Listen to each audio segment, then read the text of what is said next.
Praise the Lord. Medyo naaga yung pagkawala ng internet. Kaya, yan, meron na. Yung ating PowerPoint na hindi pa nabuksan? Okay. So, praise God. Purihin ang Panginoon sa kanyang buhay, sa bawat isa sa atin. Magamat medyo marami yatang absent ngayon, Anyway, let's continue to pray na ang Panginoon ay mangusap sa buhay ng bawat isa sa atin, as we listen to the Word of God. Okay? At talagang magdala ito ng pagbabago o transformation in our lives, Okay, so from inside out. Can we stand up and let's pray? Praise God. Hallelujah. Lord, maraming salamat sa pagkakataon na binigay mo sa amin na ikaw ay aming masamba o sambahin, pasalamatan, papurihan, parangalan, at tunay na patuloy na sa aming buhay ay makita ang iyong kabutihan at katapatan. Salamat din, Panginoon, na ikaw ay Diyos na hindi nagbabago at nananatiling ikaw maging noon pa man hanggang ngayon at sa mga darating na panahon. Kaya nga, O Diyos, sa umaga pong ito, patuloy kaming lumalapit na magpagtitiwala na ikaw ang mangungusap sa puso at isipan ng bawat isa sa amin upang maunawaan namin ang iyong mensahe o kalooban na dapat naming madinig sa araw na ito at higit sa lahat ay maipamuhay sa gabay at patnubay ng iyong Santong Espiritu. Salamat, Panginoon, na ang iyong mga salita ay buhay at mabisa at matalas pa sa anumang tabak na magkabila ay talim upang tunay at mapatunayan namin, O Diyos, na bawat salita mo at pangako mo ay hindi lilipas, bagamat ang langit at ang lupa ay pwedeng lumipas, Panginoon, datapot ang iyong salita ay mananatili.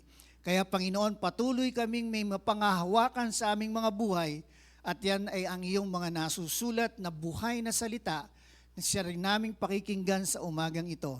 Salamat, Panginoon, na tunay nga na magiging mabunga ang mensahe mo sa amin sapagkat sa buong isang linggo, Panginoon, ito po ang aming isa sa katuparan. Salamat po sa iyo, Panginoon, sa iyong gabay, sa iyong lingkod, sa pangalan ng aming Panginoong Yesus, ito po ang aming dalangin. Amen and amen. Okay. So, praise the Lord. Ito namang akin. Anyway, so para hindi na ako maabala, dito na lang ako sa maliit. Praise God. So, last week po ay tinalakay natin yung message sa minsang pagkakataon. So, in this life, there is only one chance, although may mga second chances tayong nadidinig, Pero when it comes to this life, isa lang ang buhay natin. Amen. So, yung isang pagkakataon na binigay sa atin sa buhay na ito, ay magandang magamit natin. Dahil sa ating tinalakay, ay tatlong bagay yung ating nakita. So, yung mga servants ng isang master na tinawag niya, yung tatlo, ay sabi, they have the same calling. So, they have the same priority, and then, and the same opportunity na tinanggap sila. Although, ang tinanggap nila ay magkakaiba, yung isa ay 5, yung isa ay 2, yung isa ay 1, but ang sabi ng Biblia is, it is according to their abilities. Ganon din po tayo, So, what we have, binigay ng Diyos atin, at gagamitin natin sa buhay natin na ito, base yan sa abilidad natin. So, kaya nga, we must not compare ourselves to others. Which is, yan ang madalas na nangyayari, So, kahit sa physical feature na lang, bakit siya matangos ng ilong, ako hindi? Yeah? Kahit siya magkapatid, di ba? So, bakit siya malaguya, ako ali? So, because you compare. Amen? Pero in the eyes of God, most especially sa tao, no, in the eyes of your mother, you are the most beautiful woman. Di ba? Amen? Walang sasabihin sa iyo na ang nanay mo na pangit ka. Ako po ay yan ang ano ng lola ko sa akin. Pogi daw ako. Okay, praise God. So, kasi madalas we compare ourselves to others. Kaya ganun din natin tinitingnan ang ating mga sarili. Okay? So ngayon naman, gusto ko pong ibahagi sa atin, it's about the story pa rin. Si Jesus, alam nyo, when He convey messages, nung narito siya sa lupa, He always uses stories or parable.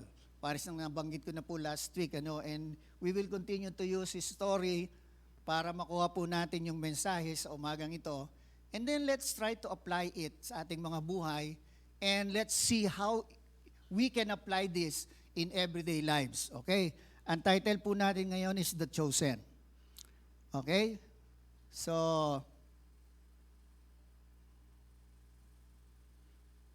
nawala yung aking isang verse dito. Ano yung susunod sa The Chosen ko dyan? Genesis agad. Okay. So, actually dyan ay, di bale, mamaya na lang. Okay, Genesis chapter 22 verse 1 A. Actually, sabi po sa Matthew, many are called but few are chosen. So that is our main text actually. Ewan ko baka nabura ko yata So habang ginagawa ko yung PowerPoint So many are called. Marami po ang tinatawag. Pero kakaunti ang napipili. Okay. So, and then, kung titingnan po natin dito, ang question is, bakit kaya? So, kung ang lahat, okay, ay binibigyan, o ang bawat isa ay binibigyan ng tinatawag natin ng, hindi lang pagkatawag, kung hindi tiwala, okay, para mapili tayo, kailangan gawin ito ng Diyos. Amen? Pares kay Abraham, kaya yun yung unang verse na nakita natin. Genesis 22:1a. Sometime later, God tested Abraham. Okay, that is the first part ng Genesis chapter 22 verse 1. Sometime. Yung Genesis 22 was actually, or is actually, naipanganak na po dyan si Isaac, na ipinangako ng Diyos sa kanya na hinintay niya for 25 years. Sabi mo nga, 25 years. Ang tagal naman. So, sino yung may pinagpe-pray dito na matagal na ay hindi pa nangyayari? Okay, so, alam niyo po, si Abraham, ay 25 years naghintay na si Isaac ay may panganak. And nung si Isaac ay nagbibinatilyo na, yun po yung context ng Genesis chapter 22. Kaya sometime later, okay, na sinubok ng Diyos yung pananampalataya ni Abraham. Bakit? Ang gusto kasi ng Diyos, i-offer sa kanya si Isaac. So, let's move on muna. So, kaya nga, bawat tinawag ng Panginoon tulad ni Abraham ay pinagtitiwalaan niya. Okay? So, kaya nga, tatlong bagay po ang gusto kong makita natin dito na kung bakit there are only few na napipili. So number one is to test their total obedience. Okay. So God needs to test yung total obedience. First, tingnan muna po natin si Abraham. Kasi he can complain Pwede siyang mag-complain, Aba Lord, pambihira naman. 25 years kong inantay itong pangako mo na ito. Ngayong binata na, nagbibinata na, ngayong ini-enjoy ko na. Sa aming katandaan, saka mo pa siya hihingiin. Alam niyo po, the word sacrifice in the Old Testament, ibig sabihin you have to offer alive, papatay para patayin. Nandiyan po ba kayo? So, mas mahirap yon, di ba? Kaya isa-isa mong anak, i-offer mo para mo patayin at iaalay mo sa Diyos. And then, kung isipin mo, ba't ganun ang Diyos? Ganun ba matuwid ang Diyos? Ganun ba ang Panginoon natin? Bigay-bawi? Hello? Siyempre, hindi. Ano ho? And then, tingnan po natin ang isang istorya ni Jesus, iugnay natin doon sa istorya ni Abraham. Sa Matthew chapter 21, verse 28 to 30. This is another story na maganda po nating makita. No? I would like to read it. Sabi dito, "But what do you think about this? A man with 2 sons told the older boy, 'Son, go out and work in the vineyard today.' The son answered, 'No, I won't go.'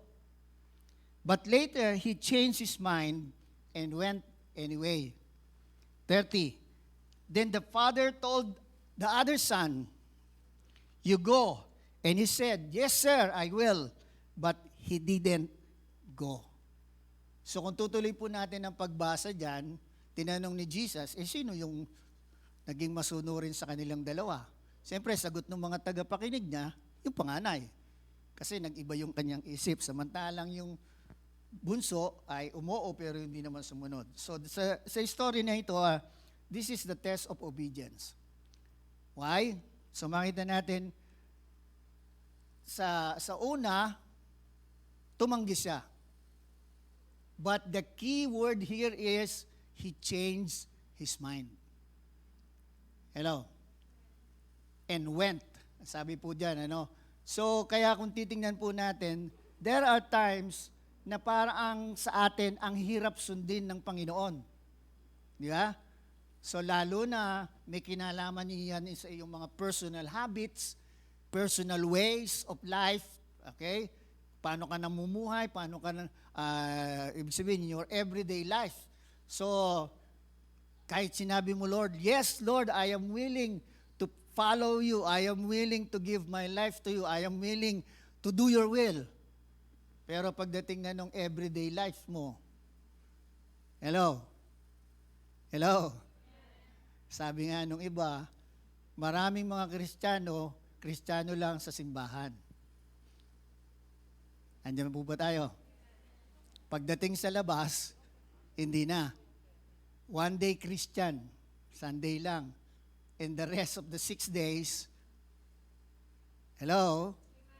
natetest yung obedience. So kaya po dito, no, napakalaga na makita natin, kaya pinakita to ni Jesus, kasi pinapaunawa sa kanyang tagapakinig, at sa atin ngayon, maybe at first, tumatanggi tayo. Okay? Pero, dito makita natin, we can change our mind. Kaya nga po, alam nyo, nung tayo ay hindi pa nakakakilala sa Panginoong Jesucristo, okay? So we do and we live yung sarili nating pamamaraan ng buhay. But, nung makakilala tayo sa Panginoon, we change our mind. Amen? And we follow the Lord. So, our message is very simple kasi gusto kong i-elaborate sa atin ano yung ginagawa natin dito sa church. Okay? So, sabi nga po dito, to test our total, not just obedience, but total obedience. Hello? So kasi po makita natin dito, it's very important yung total obedience. Meaning to say, in every day ng ating buhay, in every area ng ating buhay. And then after testing our total obedience, number 2 is, the Lord is going to test our commitment. O those who has been trusted, He will test their commitment. Okay? Hello? So, dito po, tingnan naman natin, another story na naman na binigay ni Jesus sa Luke chapter 19, verse 11 to 13. Ang sabi niya dito, the crowd was listening to everything Jesus said. And because He was nearing Jerusalem, he told them a story to correct the impression that the kingdom of God will begin right away. Alam niyo po, nung si Jesus ay nag-start na ng kanyang ministry, lalo na po nung pumasok siya doon sa Jerusalem, yung tinatawag na triumphal entry, which we celebrate, di ba? Pagmahal na araw, ano? So yung triumphal entry ni Jesus sa Jerusalem na naglatag sila ng damit nila, ng mga dahon ng kung ano ng mga puno, olibo yata or basta yung pinapakita nila na si Jesus yung karapat dapat na hari. Kasi pinulfill niya yung prophecy na yung hari na yan ay nakaupo sa asno na papasok sa Jerusalem na hindi pa nasakyan o nagamit ng kahit sino. Hello? Kaya sinisigaw nila at doon paniwala nila si Jesus ay maghahari na. Andiyan po ba tayo? So ngayon sa verse 12, he said, so dahil sa ganoon ng kanilang pagkaintindi, nagkwento siya. He said, a nobleman was called away to a distant empire to be crowned king and then return. So noble, in other words, is prince. Okay? And from prince, he will be crowned as king. Okay? So, 13, before he left, ito po, narito na naman yung pagkatawag, he called together 10, dito po, 10. Saka nung pinag-aralan natin last week, he called together his servants. At 3 lang po yung nabasa natin doon. Ano? Dito naman, he called his 10 servants and divided among them 10 pounds of silver, saying, invest this for me while I am gone. Okay, so 10 sa kanyang mga servants ang kanyang tinawag. Okay, at ang sabi niya, so invest this, yung binigay niyang silver sa kanila, no? So ibig sabihin, yung 10 pounds na silver, bawat isa sa kanila tigo 1 pound. Nasusunod po ba natin? So yung 10, dahil 10 pounds yung silver na meron yung nobleman, so binigay niya sa 10. So sa simple arithmetic, tigi-tigi sa sila. Okay? And then, so sabi dito, pero ang karugtong, after distributing the silver, sabi niya, invest this for me while I am gone. So kaya makikita natin, yung invest speaks of commitment. Why? So tingnan po natin yung simple meaning ng invest. Invest, according to Merriam and Webster Dictionary, means to commit, to involve or engage. Hello? So makita po natin dito, nung bigyan sila ng command ng nobleman who will be king later on, or who will be crowned king later on, so makita natin dito, ang ibig niyan sabihin, commit this money or silver for me. So ibig sabihin talagang gamitin, gawin. At dito nga po ay ginamit yung salitang involve. So ibig sabihin, when we invest, we do something. Hello? Andiyan pa po ba tayo? So kaya nga po, gusto ko ngayon i-ugnay yung ginagawa po natin dito sa church. Ano ho? So we have started yung tinatawag nating first wave of Plan 40. So ano ba yung Plan 40? Ang simpleng understanding po dito na dapat makita natin, this is a winning strategy na ibig sabihin tayo po ay mag-share o una muna magpe-pray, mag-i-invite at magpipreserve ng mga tatanggap sa Panginoon. Hello? So we will pray, we will invite, and then we will preserve. Kailangan panatilihin natin o mapanatili natin sila. Tulad ninyo na nananatili ngayon. Okay? So upang ang kalooban ng Diyos ay mangyari. Kaya nga, ang ano sa atin, we have to commit. So this is, in other words, if we will use the word invest, so this is investing our talent, our ability, this will be investing our time, ano pa? Money, effort, and everything. Hello? So ito po yung ano na ito. And then, yung involved or engaged, ikaw mismo. Ano? So, sabihin mo sa katabi mo, may pakialam tayo. Sa Tagalog, medyo pangit ano yan no? Kasi pag sinabing pakialam, pakialamero ka. Ano, parang pinangungunahan mo o tawag dito, yun na nga yun. Okay. Pero pag sinabi mong may pakialam, so ibig sabihin, you are seeing yourself as part. Nakikita mo ang iyong sarili bilang bahagi ng ginagawa. Nakukuha po ba natin? Nakukuha po ba natin? So ibig sabihin dito ng Panginoon, don't just tawag dito, sit there, wag mong basta, huwag ka na lang maupo dyan, o wag mong itago na lang yung pera ko o yung silver ko, gamitin mo. Amen po ba doon? Amen po ba doon? So kaya po dito makikita natin, dito sa story ng Panginoon, so actually nagkaroon ako ng katanungan So bakit nag-switch si Jesus from that story? Ano, ang isip ng mga tao, maghahari na siya. And then, tapos bigla dito nagkwento siya that a nobleman will go to a distant place to be crowned king. So, kaya kung iintindihin natin yung context, that is the same with Jesus. Dumating siya hindi para maghari. Dumating siya para maging tagapagligtas. At kailangan siyang bumalik uli sa Ama to be crowned king.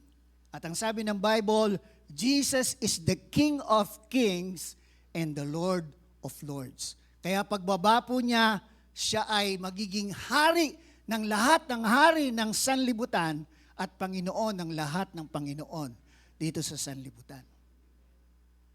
Kaya nga sabi po ng Biblia din, every knee shall bow, every tongue shall confess that Jesus Christ is Lord. Nakuha po ba natin? So kaya po dito, ginamit niya yung story na ito, hindi pa ako maghahari. I have to go back to the country, to the place where I came from. Nakukuha po ba natin? And then I will come back. Pero, bago ako umalis, para maging kapaki-pakinabang yung buhay ninyo, this is what you need to do. Amen?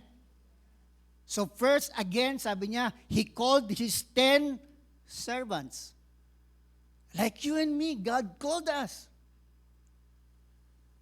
And then you have a silver coin or a pound of silver in you that Jesus binigay sa bawat isa sa atin. Ano yung pound of silver na yon? Ability. Hello? Marami sa atin yung potential. Marami sa atin, we have not maximized our potential. But actually, hindi pa nga natin alam our potential Hello? Actually, sa school, sabi ko nga ang Pilipino masyadong sa school ang katuwiran ng mga magulang, anak, mahirap lang tayo. Ang maipapamana ko lang sa iyo, magtapos ka ng pag-aaral. Igagapang ka namin ng tatay mo, makatapos ka lang. Di ba? Pero actually, sa school, hindi naman lumalabas talaga yung potential Did you believe that? Naniniwala ba kayo doon? Saan lumalabas yung potential mo? When you are actually in the field. Graduate ng nurse. Yung pala, businesswoman. Hello? So maraming ganyan, ano? So, makita mo, the course na kinuha niya at taliwas sa nagagamit niyang potensyal. Bakit? Kasi kaya siya naging nurse. Yung palang nanay niya, frustrated nurse. Anak, mag-nurse ka. Ganito, ganito, ganito, ganyan. Siyempre, bata, nakukonvince. Mag-nurse siya. Nursing siya. So, kukuha siya ng nursing. Did you get what I mean? Okay, so, ito po yung isang maganda dito sa church. And the good news is, this is for free. Every one of us will be given the opportunity na ilabas mo yung potential mo. How? By involving, by committing, by engaging ourselves sa pinapagawa ng Panginoon. Ako, kung hindi ako nag-commit, hindi ko kaya magsalita dito sa harap. I remember, alam niyo po, kahit papano, nung ako'y nasa elementary, lagi akong kasama sa honor roll. Sa amin, pagka honor ka, meron kang parang special, anong tawag doon? Pag-perform ka ng special tula, or song, or sayaw. So ngayon bibigyan ako, karaniwan tula. Kasi hindi pa ako marunong kumanta noon. Hindi rin naman ako lalo nang marunong sumayaw. Parehas pong kanan yung aking paa. Okay, so bibigyan ako ng na tutula. Alam niyo po, sa sobrang nervous ko, pag sa itaas na ako, dahil maraming tao, sa sobrang nervous ko, nakakalimutan ko. Alam niyo ang gagawin ko by the time na nakalimutan ko, tatalon ako sa stage. Tatakbo na ako. Pero when I answer the call of God, okay, to be a pastor, kahit nininervous pa rin ako, pero I can speak to many people right now. That is a potential na inilabas ng Panginoon when I commit, when I invest, or involve myself sa gawain ng Panginoon. Amen? Hello? At ngayon, for the glory of God, and sa tulong at biyaya ng mga kasama nating kamanggagawa sa church, mga pastor at mga leaders, ay nagmultiply na po ang churches natin. Meron tayo dito sa Angeles, meron tayo sa San Carlos, Pangasinan, meron tayo sa Baguio, meron tayo sa Hong Kong, meron tayo sa Macau. Through this ministry. Nakuha po ba natin? So makita po natin, hindi lamang ikaw lalabas yung personal potential mo, but you will be able to help others para mailabas yung potential. At yan po yung ginagawa natin dito. Amen? So, meron pala sa inyo magaling na organizer. Meron pala sa inyo magaling mag-invite. Meron palang magaling mag-share. Hello? Nakuha po ba natin? May magaling palang teacher sa inyo. So, lalabas yun. Kung hindi tayo involved, hindi po lalabas yun. Amen? Bakit? Nahihiya ako ako, kung pinatnatili ko yung pagiging mahihiyain ko, hindi ako nagsasalita ngayon sa harap nyo. And I was able to speak, hindi lang po sa mga Filipino. Alam nyo, twice ako nag-speak sa mga Amerikano, sa church ng American, dalawang lugar po yon, sa Oklahoma at saka sa North Carolina, na walang Pilipino. Ang matindi pa noon, ang accent nila is different. Sa North Carolina, parang mga ibon yan. Yung accent nila, grabe. Kaya panoorin nyo yung mga western, yung accent nila. Yung ain't. Di ba? Marami mga words na talagang, kaya nga, buti na lang yung pastor, sanay siya talaga, naiintindihan niya dahil nagpupunta siya dito, yung pastor nila, naiintindihan niya yung English ng Filipino. Kaya yung isang leader niya, nakadikit sa kanya, tanong ng tanong, ano yung sinasabi niya? Pero alam niyo po, that was the first time I spoke in Oklahoma. Talagang doon ko naranasan yung first time na full English. Sabi ko nung araw, magtanong lang ako. May ninong po kasi kaming Amerikano, kaibigan ng biyanan ko. Pag sinundo ko, naikwentong na yata sa inyo, pag sinundo ko yung sa hotel, sasabihin ko lang, Papa James, let's go. Sa buong biyahe namin sa bus, hindi na kami mag-uusap. Kasi wala na akong alam sabihin. Andyan ba kayo? Hello? Pero nung nakatayo na po ako sa isang church sa Oklahoma at nag-i-speak na ako, sabi ko, sasabihin bang magagawa ko to? Amen? So kaya po makita natin, God is going to release your potentials. Okay? Not just potential, but potentials. Alam nyo ba, ang isang ordinaryong tao, meron daw siyang, ayon sa pag-aaral, meron siyang more than 500 potential sa kanya. Hello? Hello? Tingnan nyo na lang, isang simple example. Pagluluto, potential yan. Merong masarap magluto, paglutuin mo ng parehas na putahe, yung dalawa na merong potential sa cooking at yung isa, marunong lang magluto. Sasabihin mo alin ang masarap. Hello? Hello? Kasi meron siyang kakayanan na nakalagay na isasama niya doon sa kanyang niluluto. So, simple example lang po yan. Are you getting what I'm saying? Okay, let's continue.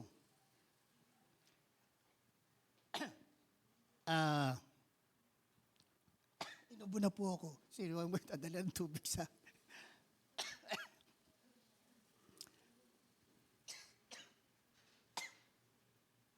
Nasamid na ako. Okay.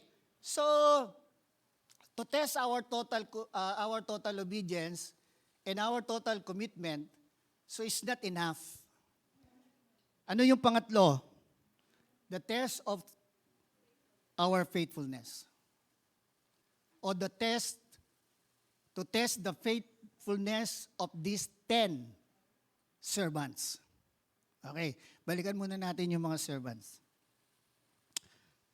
Tignan natin yung meaning, simple meaning ng faithfulness sa dictionary again. Merriam-Webster Dictionary. Faithfulness means steadfast in their allegiance to their king. Thank you. Inom muna po ako, sandali ha. Okay, ang ganda po ng meaning. Ang faithfulness pala ay pagiging matatag or steadfast. Okay? Tama ba yung Tagalog ko? Pagiging matatag sa kanilang ugnayan. Okay? O sa kanilang, tama mo yun, ugnayan, allegiance to their king. Okay? So sila ay tapat. Okay? Sila ay matatag sa kanilang relasyon. Hindi natitinag ang kanilang relasyon sa kanilang hari. Are you getting it? Okay. Kaya dito makikita po natin, pinanghuli ko po si Abraham. Kaya lang kanina nailagay siya sa unahan Sa Genesis 22 verse 1a, New Living Translation, yung unang bahagi ng ng 1a po dyan is sometime later. Okay, kinalaunan, sinubok ng Diyos si Abraham. Ang atin po palang pananampalataya, ang Diyos mismo susubukin tayo. Hello? Why? Because to God, your faithfulness, your steadfastness is very important. Kasi alam niyo po, madalas sa ating mga tao, Pag nakuha na natin yung ating gusto o yung ating pinagpe-pray, biglang nag-iiba yung timpla natin. Hello? Hello? Tama po ba? Tama po ba? Like for example, Lord, bigyan niyo po ako ng trabaho. Binigyan ng trabaho. Nung may trabaho na, Lord, pasensya ka na. Pagod ako eh.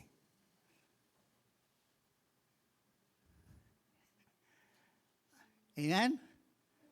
O kaya, Lord, palakihin mo po ang aking sweldo o ang kita ko sa aking business. Nung malaki na yung kita sa business, sino ba nagkwento nun? Dati, 5,000 lang yung kanyang tithes. Nung naging 50,000 na, hindi na niya mai-release. Actually, may totoong pangyayari pong ganyan. Ewan ko kung naikwento ko na yan. Yung kaibigan kong pastor, yung kumpare ko po, may member silang ganon. Ang kita niya dati is 500,000 a month. So that is, kung kunin mo 10% doon is 50,000 a month. So sa kanya, faithful niyang nabibigay yun o naibabalik yun.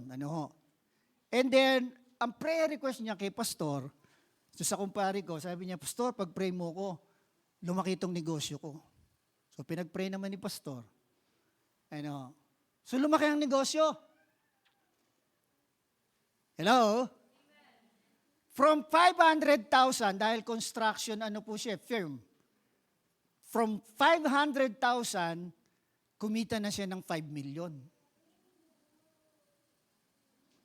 How much is the 10% ng 5 million? 500,000. Yung dati niyang kinikita, tithes na lang niya. Hello? Imaginein mo yan, Yung dati niyang kita, tithes na lang. Tapos, later on, lumapit siya doon sa kumpare ko. Pastor, sabi niya, may problema ko. O ano yun? Hindi ko na po maibigay yung tithes ko o maibalik yung tithes ko kay Lord. Bakit? Faithful tither ka naman Sa tagal mo na dito sa atin sa church, wala kang palya sa pagbabalik mo ng tithes. Kasi pastor, dati yon 50,000 lang, ngayon po 500,000 na ang aking tithes. Kaya po hindi ko na maibalik. Hello? Sabi niya, halika, pagpipray kita. Sige, pastor. Sabi yung kaibigan ko, Lord, ibalik niyo po sa 50,000 ang kanyang tithes buwan-buwan. Pinatigil niya, pastor, tigilan mo na yung pagpipray mo. Ibabalik ko na kay Lord yung 500. Huwag lang akong bumalik sa 50,000. Nakukuha po ba natin? Allegiance, yung katapatan natin sa ating hari, natetest yan ng kung anong meron at dumarating sa ating buhay o nararating natin sa ating buhay. Marami pong ganyan. Kaya we have to remind them. Hindi po natin kinukundina yung mga ganon. We have to help them. And we have to, sabi nga ay, win them back. Hello? Hindi po lingid sa atin, siguro hinahanap niyo yung anak ko na si Paul. Kahapon po, nag-date kaming tatlo. Yung kuya niya at saka ako. Kinausap ko po siya. Sabi ko, anak, alam ko bigay ng Diyos yung business na yan. Pero huwag niyong ubusin yung panahon niyo dyan. At alisin niyo yung panahon niyo kay Lord. Amen? I am trying to win him back. Not him only, but to win his family. Ayan po yung apo ko. So ginagawa ko, sinusundo ko yan ting umaga. Kasi ayoko makasanayan niya, ayan po si Candice, ayoko makasanayan niya na ganito pala, okay, kung gusto mo mag-church ka. Kung hindi, hindi. Amen? So kaya every Sunday, I see to it na sundo ko siya. Sabi ko sa kanya, Apo, I will be there at 8:30. Kanina ang aga niya. Kanina ang aga niya, nakita ko yung kanyang messenger, 6:30 pa lang, maka-open na. Nag-miss call ako sa kanya, nag-reply. Tapos nung 8:00, nag-text ako sa kanya, sabi ko, Apo, I am on the way. Nasa labas na po ako. Dati, gigisingin ko pa yan eh. Ang tagal kong ginigising. Pero, kita po ninyo, Hello? Nakukuha po ba ninyo yung message? Okay, so yung allegiance natin sa atin pong hari ay napakahalaga. And this is the example of Abraham. Pinakita niya yung katatagan ng kanyang relasyon sa Diyos. Hindi si Isaac ang maghihiwalay sa kanyang Panginoon. Amen? Kung binigyan siya ng Isaac, God can give him another Isaac. Pero hindi po ganun ang Diyos. Ang Diyos po natin ay makatarungan. What He has given you, hindi niya yan babawiin. Kung hindi pagyayamanin niya yan, pararamihin niya yan, pagpapalain niya pa yan. Kaya mula kay Abraham, si Isaac, si Jacob, at yung 12 na buo ang bayan ng Israel. God fulfilled His promise to Abraham. Why? Because He is faithful. So, tingnan po natin, the fruit of His faithfulness, ang bunga ng katapatan ni Abraham sa ating Diyos. Sa James chapter 2, verse 21 to 23. So, ibig sabihin, ang Diyos ay hindi magpapabaya. Ang Diyos ay hindi makakalimot. Okay, at ang Diyos higit sa lahat, hindi mo mahihigitan sa pagbibigay. Hello? Okay, kung binigay mo yung buhay mo, mas nauna siyang nagbigay ng kanyang buhay sa atin. Hindi lang siya namatay. EJ, magpapakamatay ako para sa iyo, ha? No. He sacrificed His life. Nagdusa pa siya. Okay, basahin po natin ang James before I conclude this message.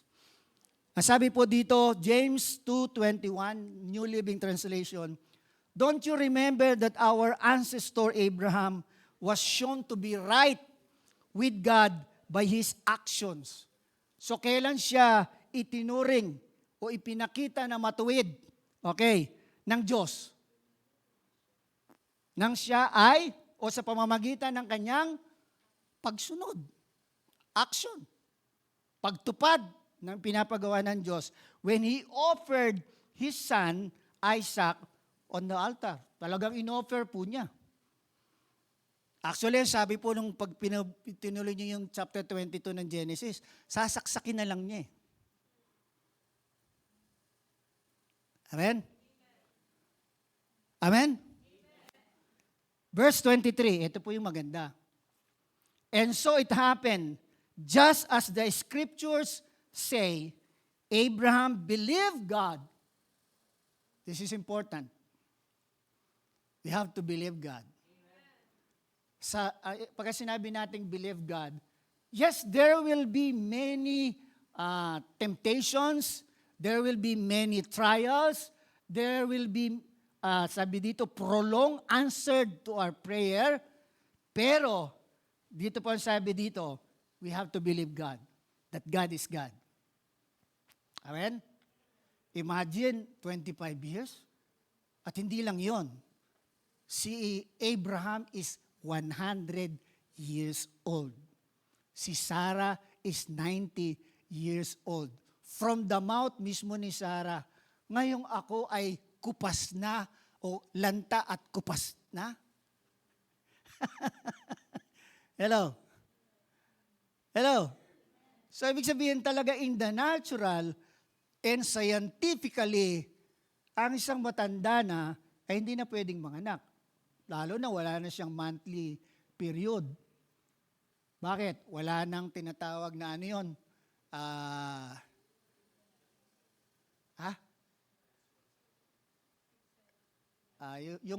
Yung cycle ng reproduction na wala na. Parehas na sila. No egg cell, at siguro yung sperm ni patay na rin, yung punla. So, ibig sabihin, tingnan ninyo, it is impossible. But Abraham believed. He did not look on his situation. He did not look on his body. Amen? Although Sarah, look at her body. Siguro kulubot na ano? Ako kumukulubot na, ano pa lang ako, 60 pa lang ako. 90. Siguro yung balat nun talaga kulubot na no? Okay. Lalo na, noon mga wala pa namang aircon, talagang nomad sila tent lang, ang init sa disyerto. Plus factor yon para yung katandaan nila. Dito nga lang sa atin, yung mga farmers, compare mo yung edad sa mga wala sa farming, ang layo ng itsure. Di ba? Okay, bakit? Kasi they are exposed in the sun. Okay. So ngayon, and God, ito yung maganda, and God counted him as righteous. Ang Diyos ang nagsabi o nagbilang na siya ay matuwid, sabi dito, because of his faith. Okay. He was even called the friend of God. Wow! Ito yung matindi dito, Hindi lang siya kinount ng Diyos as righteous because of his faith, tinawag pa siyang a friend of God. I am a friend of God. I am a friend of God. Di ba? Meron tayong song na ganyan. So, ibig sabihin, pagka friend ka, you are close. Hello? Di ba? Tayo, pagka mga sinabi mong friend, yung mga may pangalan, yung mga may mayaman, parang yung position nila o yung status nila, parang ganun ka na rin Di ba? Hello? Kaibigan ko si Dingdong Dantes. Kaya feeling ko, Dingdong Dantes din ako. Hindi. Rudy Fernandez po ako dati. Kaya lang, patay na. Baka sumunod tuloy ako pagka patuloy ko pang kinlay. Nakuha po ba natin? Ito po yung makita natin. Ibig sabihin, Abraham passed the test or every test na ginawa ng Panginoon sa kanya. He passed the test of total obedience. He passed the test of total commitment. He passed the test of, sabi po dito, faithfulness, total faithfulness. Okay? In my conclusion, do you want to be chosen? Do you want to be chosen? Hindi convincido. Do you want to be chosen? Amen. So you have to convince yourself, I want to be chosen. Yes, maraming tinawag, kasama ako sa tinawag, pero kaunti ang pinipili. At I wanted to be one of those chosen.